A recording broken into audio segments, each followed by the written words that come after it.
Hello and welcome to our discussions on integer programming. In last lecture, we took up a problem and tried solving it using graphical method. Now, we started integer programming with graphical method to understand the concept that what we are trying to do in integer programming. What we do in integer programming is we reach our best possible solution that we can get for a linear problem, and then we try to move inwards. We try to compromise on our solution to minimum possible level. That compromise should be of minimum level. We try to compromise to minimum possible level so that my decision variables come down to integer values. That is the idea of integer programming. Now, how do we go about that in simplex? How do we go about that in graphical? We saw last time that we have our best solutions and then we try moving inwards. This time, how do we do it with simplex? We'll check it over here. The method that we'll be using would be of putting in a Gomory cut. So when I put a Gomory cut, the problem changes, the simplex table, a row is added, and then we try to optimize upon that row. We try to convert our fraction values into integer values. We'll talk about that. Before moving there, integer programming can be done in three different ways. First one is pure or complete integer programming.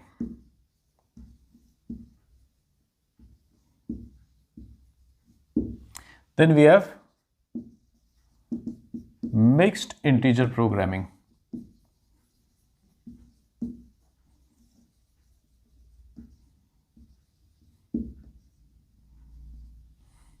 Then there is 0-1 integer programming.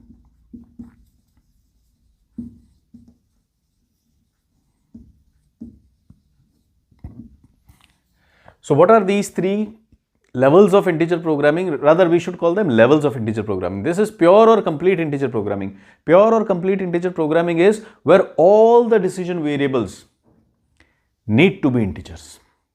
None of them is allowed to be a fraction.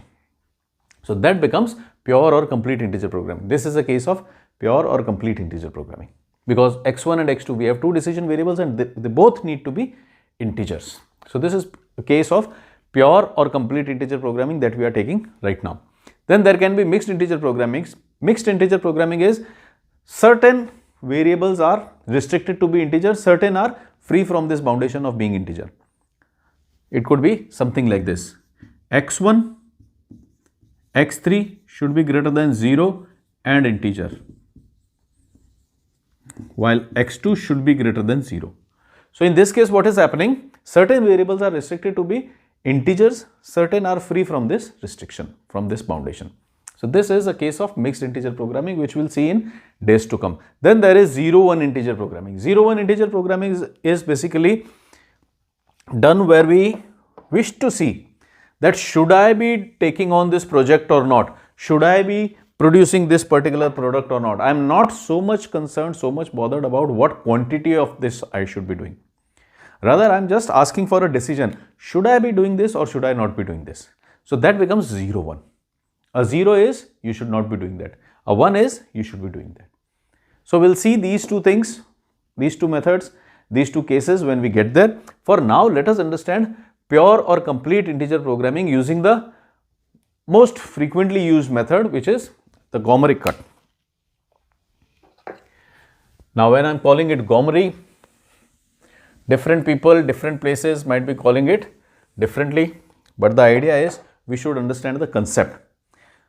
So, in integer programming, as we saw in last lecture also, that it goes about exactly like linear programming, exactly like LPP. So, I'll start with this problem as LPP. I'll try to reach the final solution and then we'll see that how do we go about this Gomory cut, how do we go about integer programming. So what will be the IBFS for this? If I convert this into standard form, this is canonical, I'll convert this into standard form. Standard form would be Zmax is equal to 5x1 plus 7x2 subject to these inequalities will be converted into equalities minus 2x1 plus 3x2 This is less than, so there will be a plus S1 is equal to 6. Again, I am assuming that you are well versed with concepts of simplex. How do we solve simplex problems? Less than is another slack is equal to 30. So now I have two slack variables, so it will be 0 S1 plus 0 S2 in my objective function. X1, X2 should be greater than 0 and integers. Then I can have my IBFS. IBFS would be S1 is equal to 6, S2 is equal to 30. How we are getting this IBFS? You can check out our previous videos to see.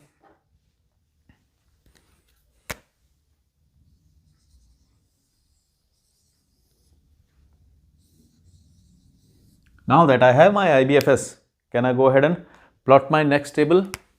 My first initial simplex table, my first table or initial simplex table.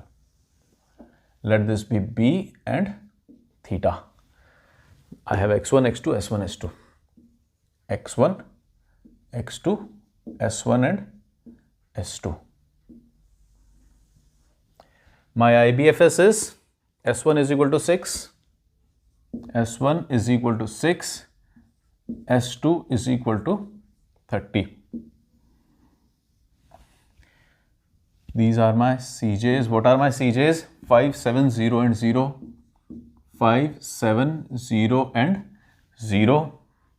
Contributions of S1 and S2 are 0 and 0. My first constraint is minus 2, 3. Minus 2, 3. 1 and 0. Second constraint is 6, 1. 6, 1, 0 and 1. So these are my constraints put over here. My IBFS mapped on my initial simplex table. Now can I go ahead and find out my Zj values? There will be minus 2 multiplied by 0 plus 6 multiplied by 0, giving me a 0.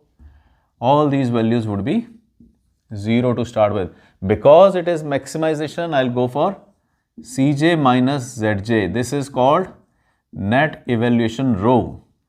5 minus 0 would be a 5, 7, 0 and 0. I have my key column as most positive.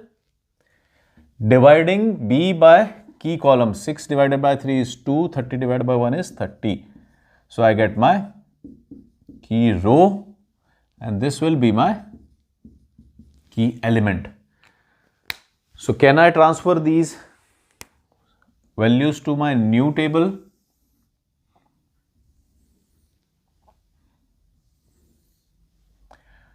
We have x1, x2, s1 and s2 with contributions of 5, 7, 0 and 0. x2 is coming in place of s1. x2, s1. We have b and theta. Contribution of x2 is 7 and 0. Divide all these by 3. So I'll get a minus 2 by 3, 1. 1 by 3, 0 and 2. Then we need to transfer all these. What is the formula to transfer all other rows? It is new row is equal to old row minus key column element I multiplied by modified key row. So old row, this is my old row. 6, 1, 0, 1, 30 minus key column element 1. 1, 1, 1, 1, 1. Oh, sorry, key column element 2. This is my key column element 2. Why am I taking element 2? Because I am transferring second row. So second row, key column element of row. This is key column element of row is 1 multiplied by modified key row. I am just solving this table for the first time. From here on, I will be filling these values directly from my solution. So we have modified as this. Minus 2 by 3 would make it a plus 2 by 3. Then I'll have a plus 1, 1 by 3, 0 and 2. This becomes 6 3s are 18 plus 2, 20 by 3, 0, minus 1 by 3, 1, 28. We have 20 by 3, 0 minus 1 by 3, 1 and 28. These are Cj's. Can I have my Zj's? It will be minus 14 by 3, 7, 7 by 3 and 0. Cj minus Zj would be my net evaluation row. 5 minus 14 by 3, making it 5 3s are 15, 15 and 14, 29 by 3. 7 minus 7 would be a 0, minus 7 by 3 and 0. So this is the most positive one, giving me my key column. Theta, this would be negative 2 divided by minus 2 by 3. This would be 28 divided by anything positive. We hardly need to find this because this is the only positive value, least positive would be here only. So this gives me my key row, giving me my key element.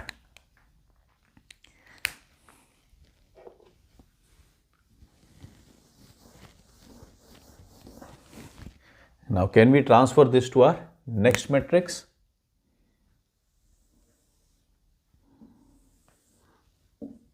B and theta, x1, x2, s1, s2.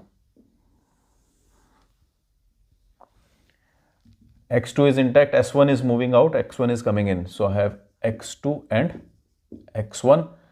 Their contributions are 5, 7, 0 and 0, 5 and 7. And now we can transfer all these. We can transfer this row dividing it by 20 by 3 and then we can transfer this row using our formula. New row is equal to old row minus key column element I multiplied by modified key row. So I'll transfer these and then we'll continue. So here is transfer of this row to this matrix to next matrix. This was our table 1, table 2 and now we have transferred this to table 3. How? Dividing complete second row by 20 by 3, we get a 1, 0, minus 1 by 20, 3 by 20 and 21 by 5. Dividing this complete by 20 by 3.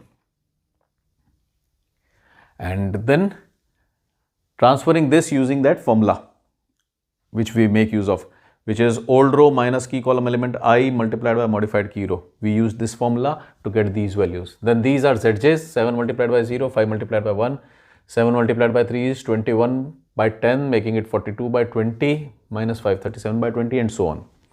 Now if I go for Cj minus Zj, it will be 5 minus 5, 0, 0, minus 37 by 20 and minus 29 by 20.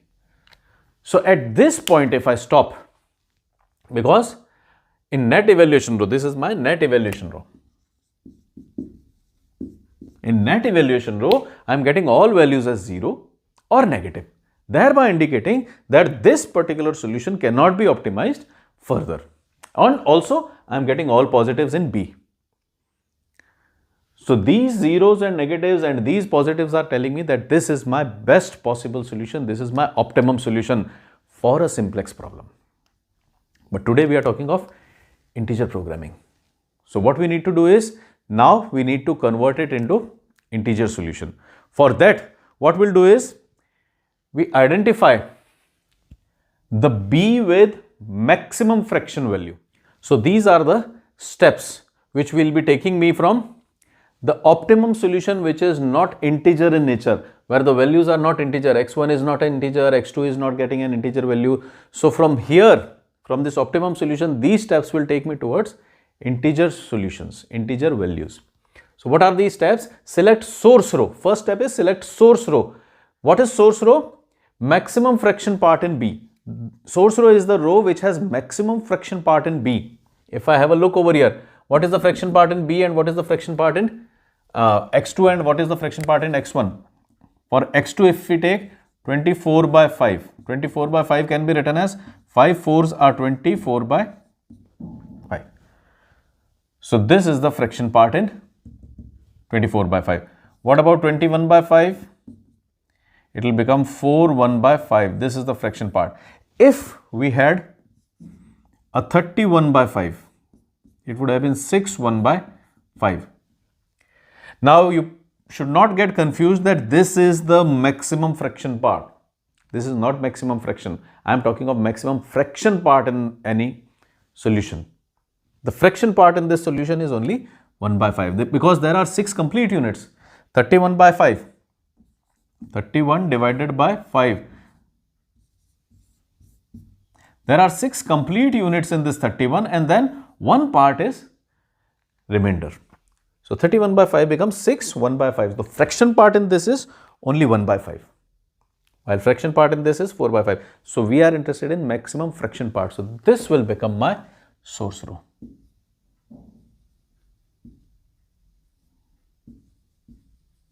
So we have our source row. The next step is factoring in of the source row. Once we have selected our source row, next step is factoring in of the source row. This is my source row. 24 by 5 is equal to 0 multiplied by x1. We can leave it. 1 multiplied by x2 plus 3 by 10 multiplied by s1 plus 1 by 10 multiplied by s2. This is my source row. This is my first step. Or rather, first step was selection of source row, and this is my source row. I have reproduced, I have written my source row once again, so that we can go through these steps in a sequential way. So select source row, maximum fraction part in B. I have selected my row, I have written my source row over here. Next is factoring in of source row. What is factoring in of source row? Factoring in of source row is splitting the coefficients of all these, or rather splitting all the numerical values in such a way that the fractions become positive in nature. We will split these all values in such a way that fractions become positive. What do we mean by fractions become positive? In this case, it might not be so easy to understand. So we'll take up an alternative case. We'll take up just an example. Let us say I have an example of 17 by 3 is equal to 2 by 3 x1 plus 4 x2 minus 1 by 5. Now let this be minus 11 by 5 s1 plus 14 by 6 s2. Suppose you have a source row of this. We'll solve this completely and then we'll see over this.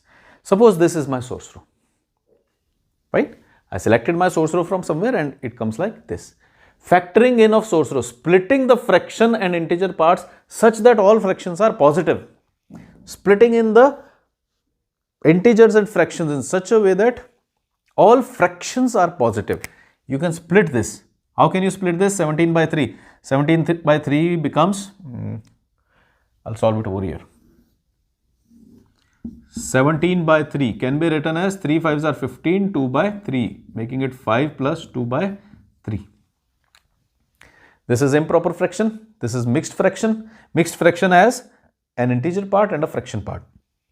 So 17 by 3 can be written as 3 5s are 15, 15 plus 2 is 17, 17 by 3.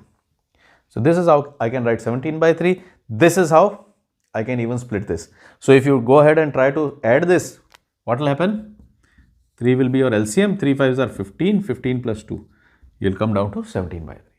So what I have done is 17 by 3 has been converted into 5 plus 2 by 3. This is what factoring in is. 17 by 3 should be written as 5 plus 2 by 3.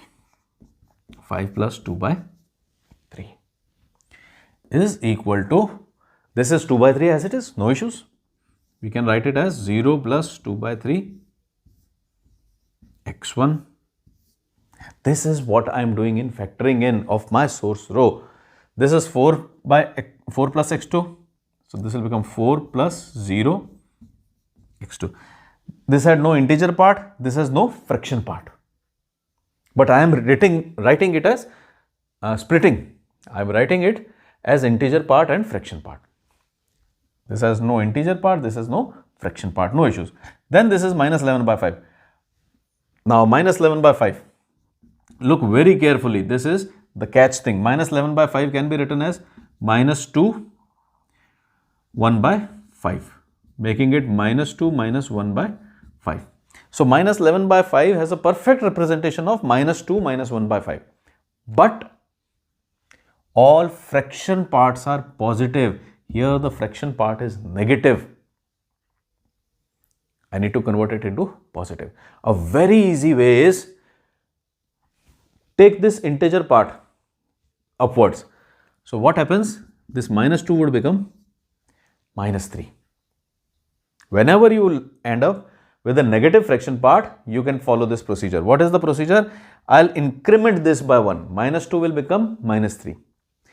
And 1 out of 5 is here.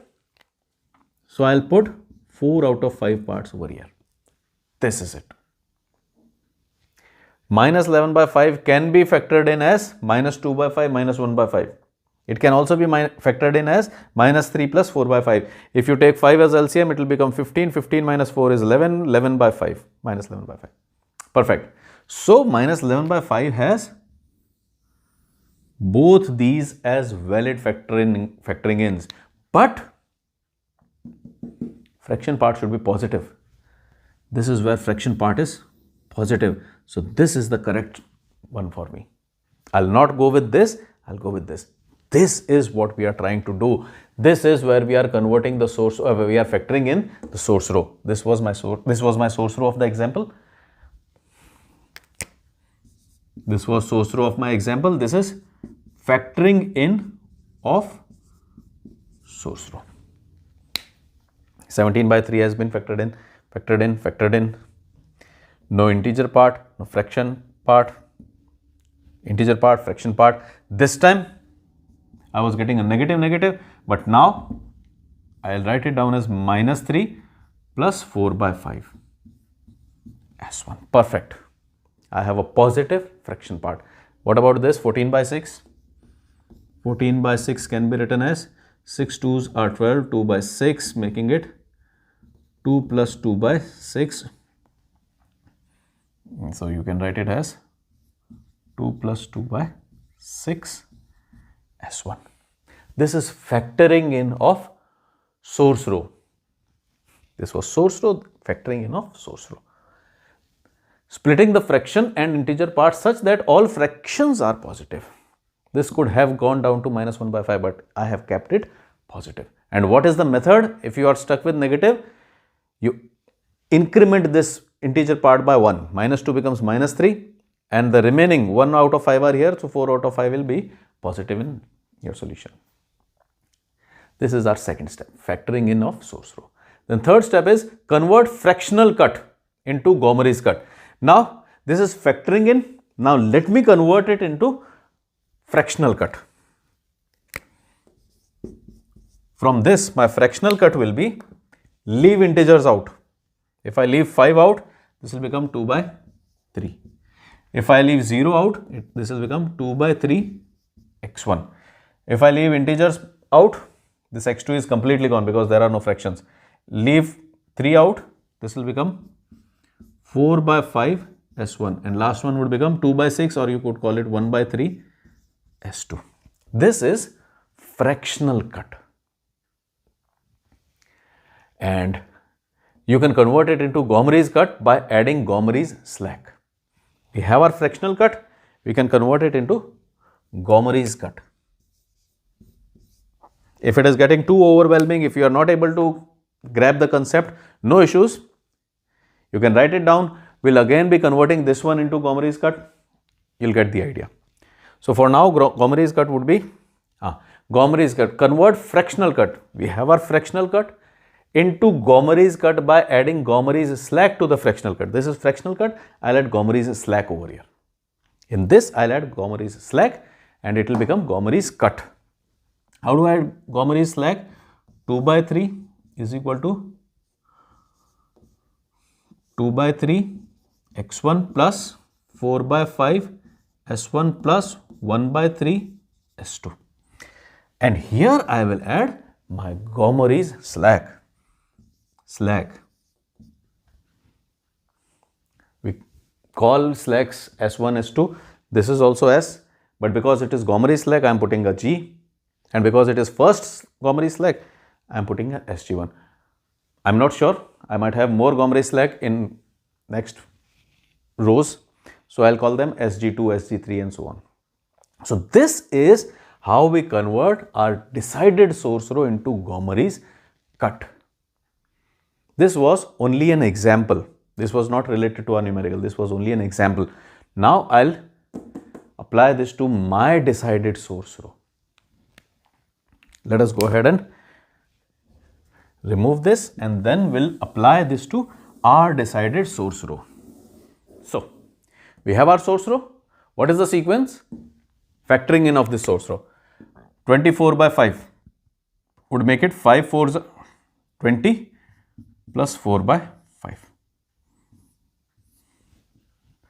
24 by 5 can be split into 4 plus 4 by 5. Remember, 24 by 5, 5 4s are 20, leaving me with a remainder. So this is here, this remainder goes on top, and this will spoil. So I assume that you know how to convert improper fraction into mixed fraction, and from mixed to this factoring in. Then this 1 would become 1 plus 0 x2. This is straight away positive. We will not leave any impropers. No improper fractions are allowed over here. Improper need to be split into integer and fraction. So this is not improper, this is proper fraction. This again is proper fraction, so it will be 0 plus 1 by 10 S2. This step is, if we see here, this is factoring in. Factoring in of source row. Done? Then convert fractional cut. Now factoring in has been done. Let me create my fractional cut. What will be my fractional cut? Leave the integer part out. 4 by 5. Leave the integers 1 and 0. Leave them. Leave 0. This will become 3 by 10. 3 by 10 was S1. 3 by 10 S1. Leave 0. It will become plus 1 by 10 S2. This is my fractional cut. Convert fractional cut into Gomery's cut by adding Gomery's slag. This is fractional cut 3 by 10 S1 plus 1 by 10 S2. Now we need to add Gomery's slag. So because this is first Gomery's slag, so I'll call it SG1. This is my Gomery's cut. So what was this? This was fractional cut. This is Gomery's cut.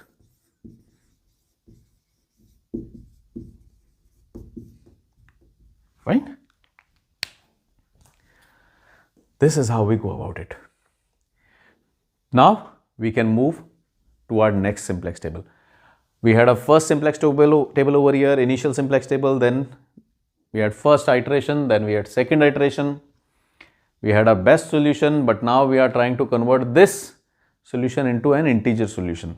So this is our first step. It might look very lengthy because this is our first case, so I am explaining it in detail. Otherwise, it is not such a lengthy process.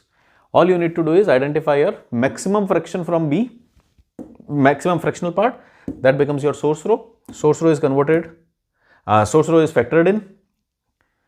After factoring in, we remove the integer parts, creating a fractional cut. In the fractional cut, we add Gomery's slag, converting it into Gomery cut. And next, we can move ahead. I'll remove some space over. I'll create some space, and then we'll proceed further. So we have our Gomery's cut over here. We saw what were the steps, how we reached this point. And now what we'll do is, we'll shuffle this to have all variables on one side and constants on other side as we enter in this. In this table, what we do is, we have all our variables in this section, whereas our constants are here. So I'll convert this into such a form. If we try to convert this, what do we have? Sg1, this will come this side, so it will be minus 3 by 10 S1.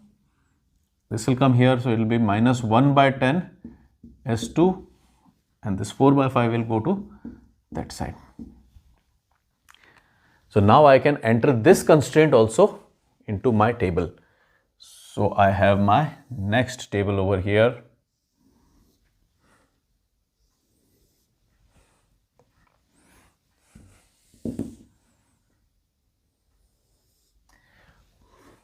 The variables were x1, x2, s1, s2, and now I have a new variable, Gomery's variable.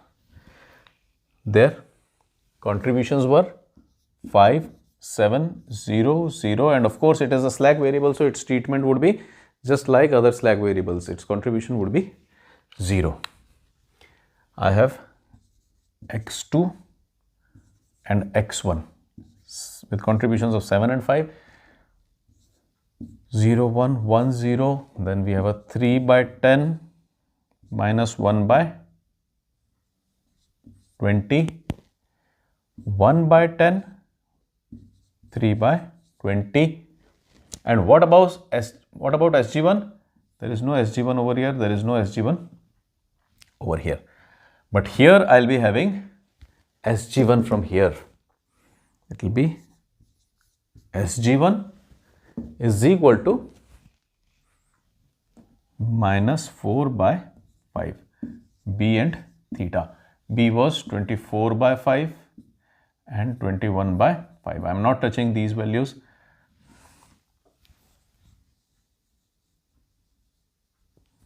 Yes, they were split into integer and fraction parts, but that was only to create the Gomery cut. Now SG1, this is my new constraint. I have SG1 is equal to minus 4 by 5.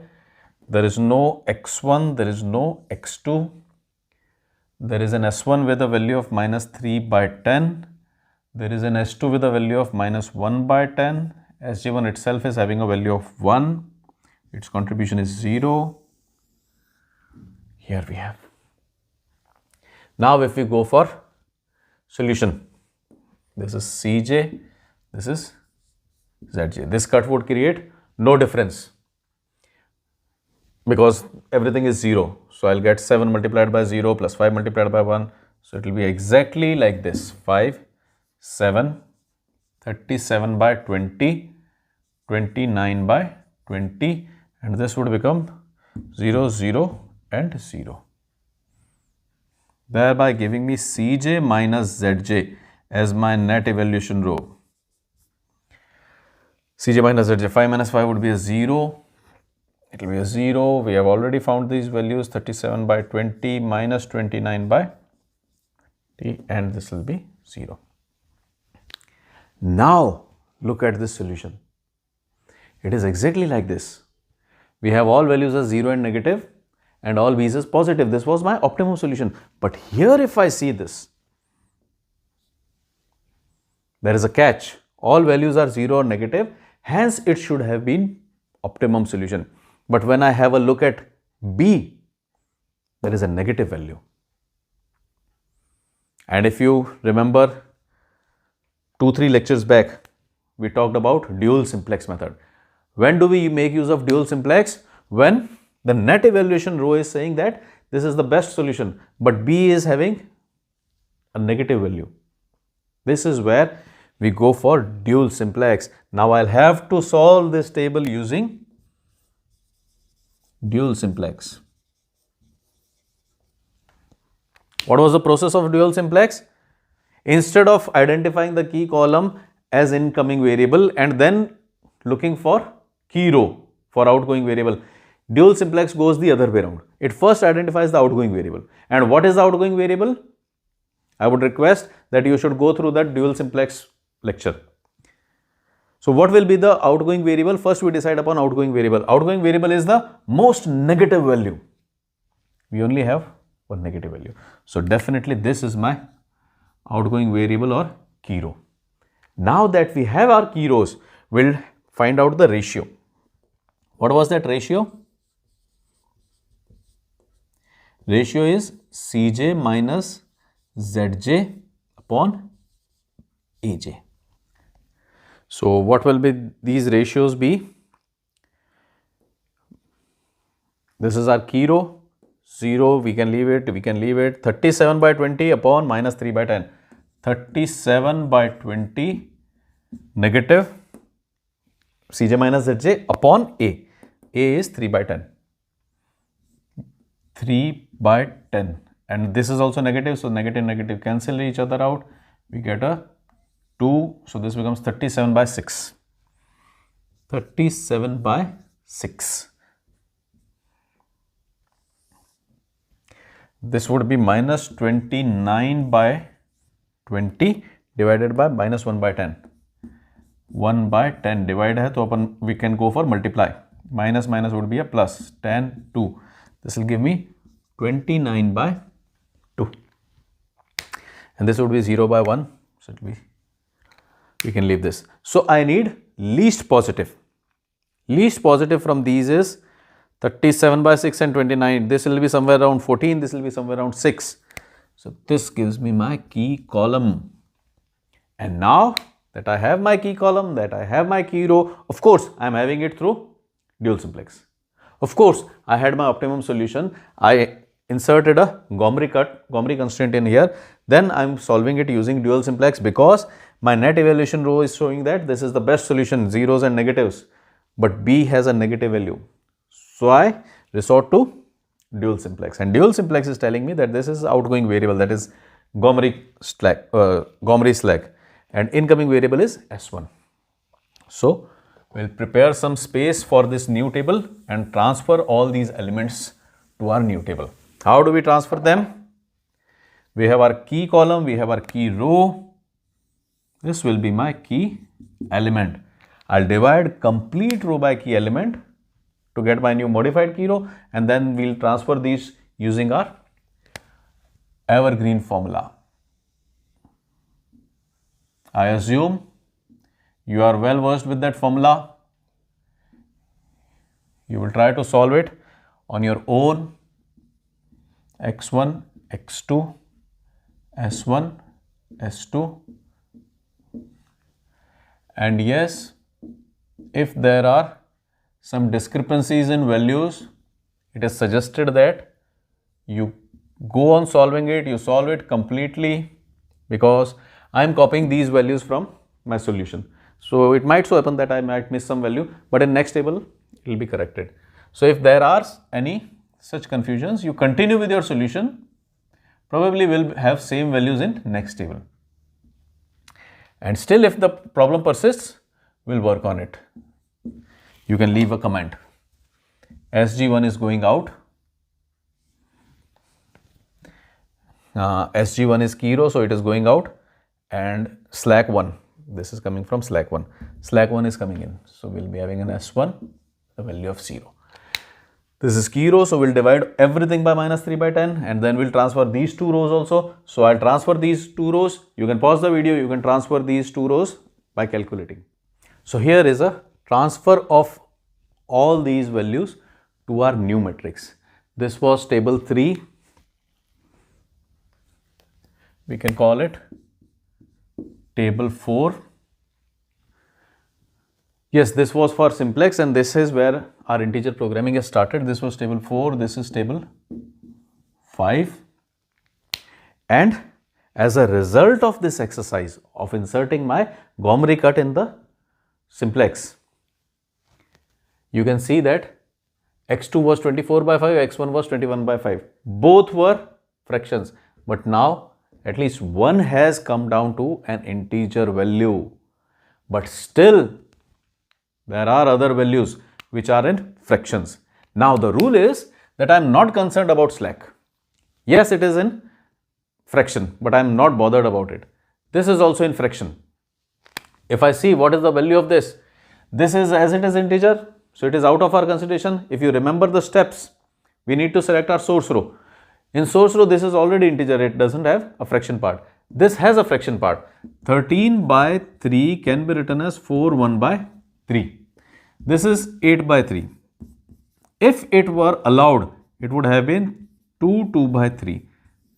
S1 would have had a larger fraction if slacks were allowed. But slacks are not allowed. We are not bothered about slacks. So the only source row possibility is this.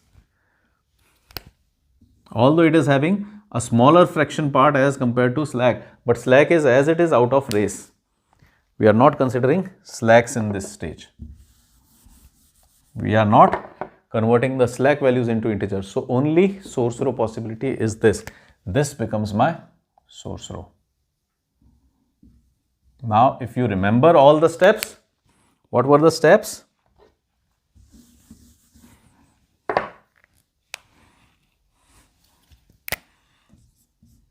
We had source row, we had factoring in of source row, we had a fractional cut, and then we had a Gomery cut.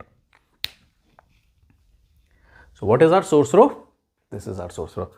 It is 13 by 3 is equal to 1x1, this is 0, this is 0, plus 1 by 6 S2 minus 1 by 6 SG1. This is my source row.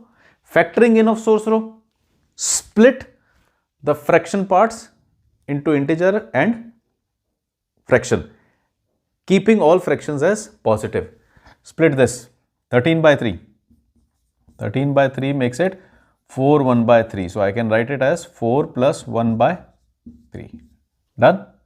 This will become is equal to 1 plus 0 x1. This will become 0 plus 1 by 6 s2. And this is negative. This is minus 1 by 6. So can I split it into 0 minus 1 by 6? Perfect. I need to split all these fractions into integers and fractions. This can also be split in this way. But negative fraction parts are not allowed. So what was our trick? We raise the integer part by 1 in negative direction, of course. If you have a minus 5, you raise it by 1 to minus 6.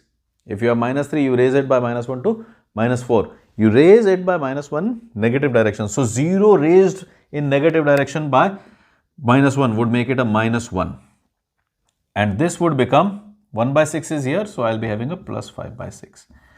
So this last bit becomes plus minus 1 plus 5 by 6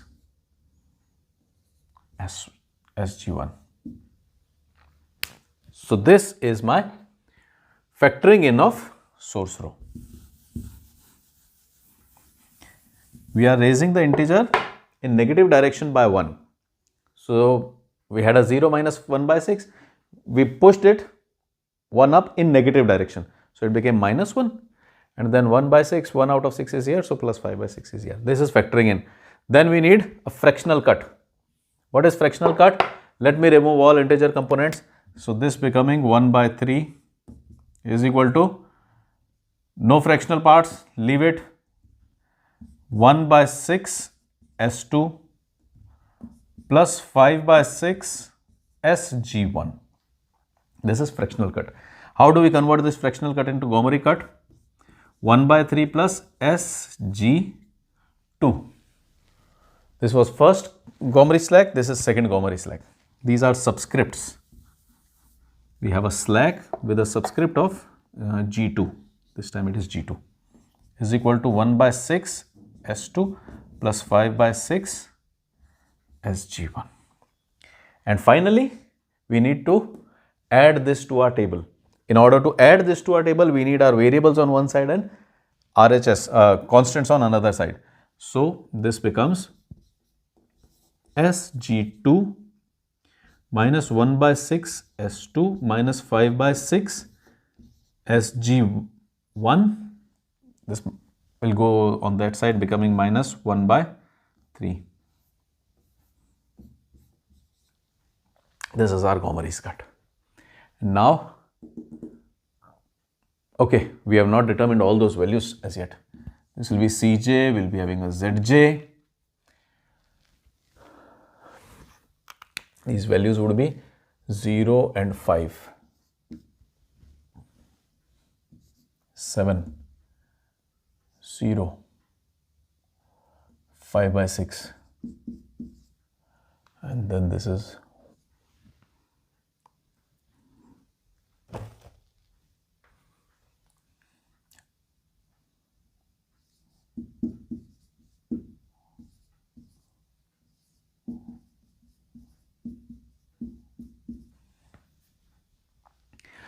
so these will be the values if we calculate Zj and Cj minus Zj. And these values are again indicating that this is the best possible solution with all net evaluation row elements being either 0 or negative. But still, our decision variable is 13.3. So we identified our source row and we have created a Gomery's cut. Now we'll move up to our next table. So I'll remove some of this and create some space, and then we'll continue with our next table. So this was our T5. Now we have our table 6. In table 6, we'll be having another constraint, another Gomery constraint. And the table would look something like this. We have B, theta, there will be x1, x2. S1, S2, Gomery's first and Gomery's second, which is coming this time, right?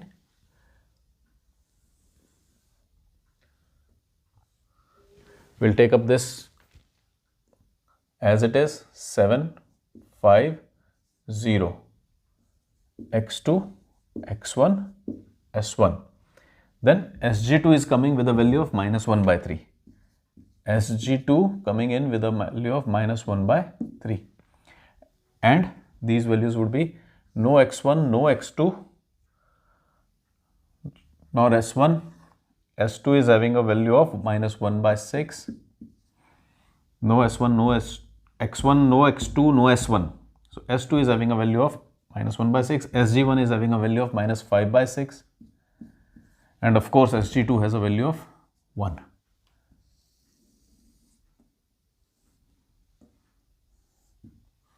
Then here we'll be having